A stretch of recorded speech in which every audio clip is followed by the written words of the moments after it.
to today's show, and we've got a coil to a 2000 E450 Ford V10 engine, and we were going to flash the colors across the screen today so that you would be able to follow along, but there's actually no paint in this video. So we're going to get rid of the dirt around the coil and see if we can find the number so we can order a new one maybe. Always need to order a new one. Yes, you have to see every number. You need to order a new one because old ones are old and new is new.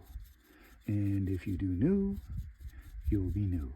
Of course, if you do old, you might break down and be old. So we don't want that. So, and we need to get all the dust off of this. You'll see there, we can almost see the number now. And be sure every once in a while to get in there and clean the brush.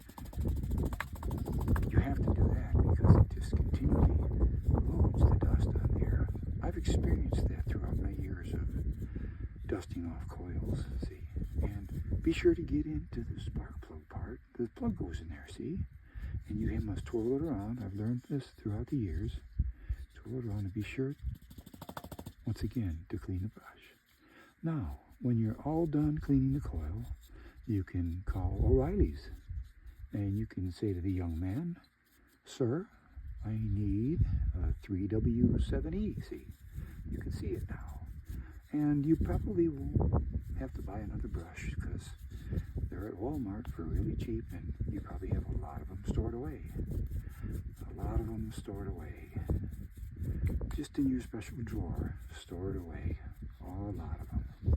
So, this looks like the end of today's show. And we've got a nice looking old coil. In fact, I think I'll be using this one again. I'll be using it again. Yes. Just use it again. Use it again. God bless.